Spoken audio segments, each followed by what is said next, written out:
Ospreys, and welcome to this week's edition of Swoop Scoop. I'm Rhett Behringer. And I'm Grace Duraby, here to bring you up to date on what's going on in the world around you. Over 11,000 are dead and over 43,000 have been displaced in Libya due to a devastating flood that was caused by the collapse of two dams. Heavy rains brought in by Mediterranean storm Daniel overwhelmed the two dams, causing a wall of water to crash through multiple neighborhoods and pulling people out to sea.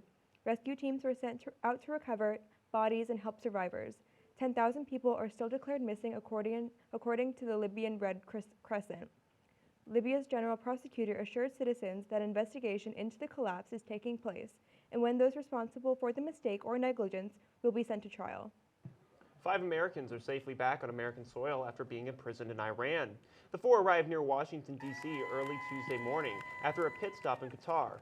Biden's administration claimed that the Americans were wrongfully detained by Iranian forces. Their freeing is part of a bigger deal, which involved the U.S. unfreezing billions of dollars of Iranian funds. While their release has been a breakthrough in years of indirect negotiations between Iran and the U.S., Biden's administration has stated that this deal will not change America's relationship with Iran as of now. Ukrainian President Volodymyr Zelensky arrived in Washington, D.C. for a quick one-day visit this past Thursday.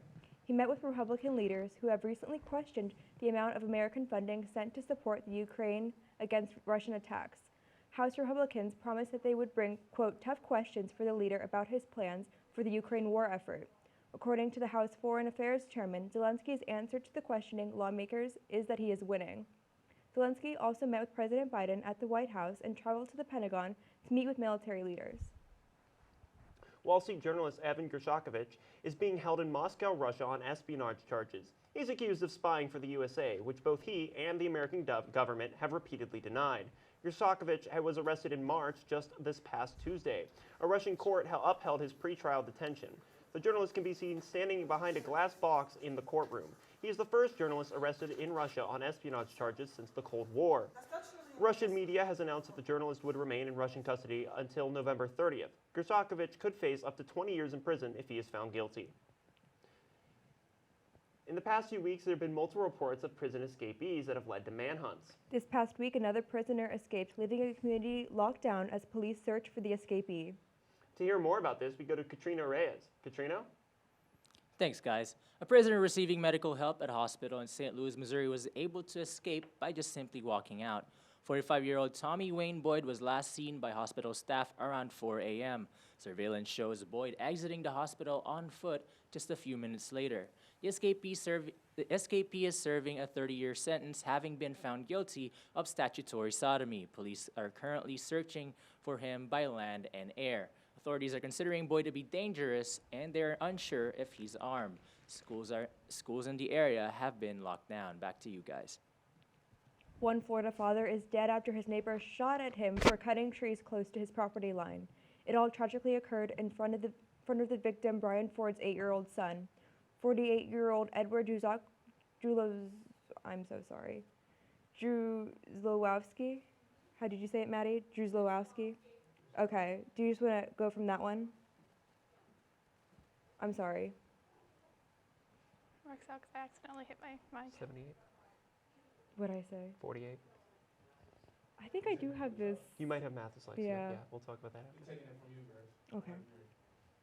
One Florida father is dead after his neighbor shot at him for cutting trees close to his property line.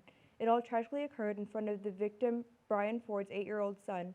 78-year-old Edward Zulowski was identified as the shooter and surrendered to deputies after making a 911 call, reporting that he had shot his neighbor. A recording of his 911 call can be heard here.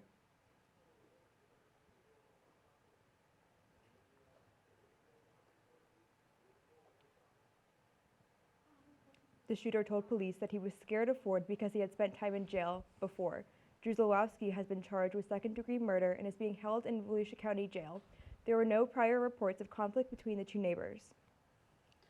One 82-year-old homeowner in Fort Myers, Florida, fought off a home intruder with nothing but his cane. Ronald Lucas was home with his wife, who was recovering from an operation, when he heard someone forcing his way into his home. The fearless husband had this to say about the incident. My wife had an operation. I knew I had to get to her. I hit him so hard he fell all the way down the steps and hit the rocks. That's when I came after him with the cane again. I kept fighting him all the way up to that highway up there. And finally, another guy come along and said, "You better leave that old man alone."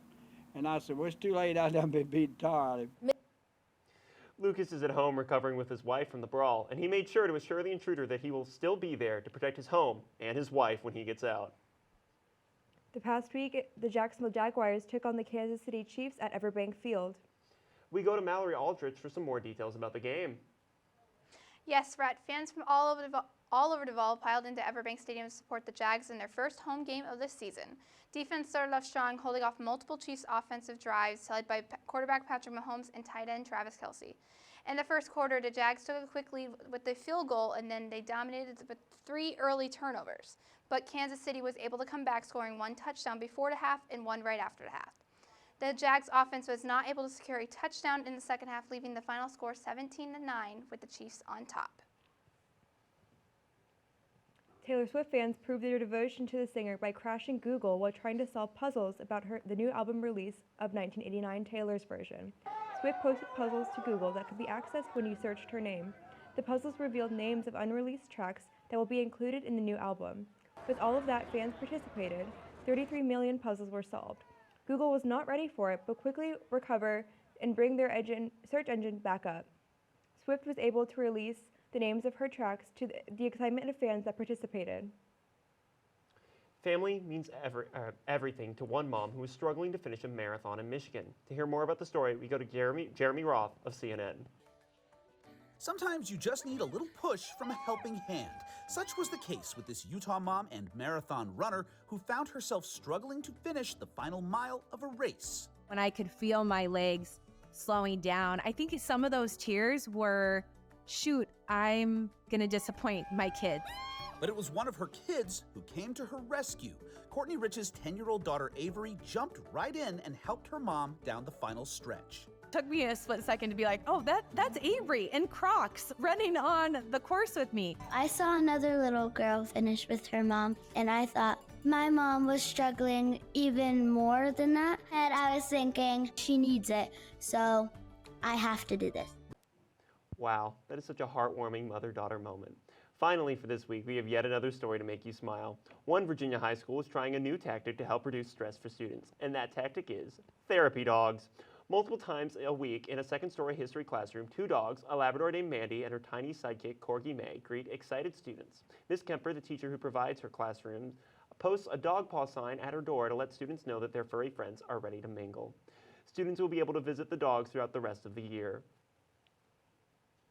For now, this has been this week's edition of Swoop Scoop. Be sure to tune in next week to get the scoop on the latest breaking news. I'm Grace DeRovi. And I'm Rhett Behringer. Thank you for watching. We'll see you next time.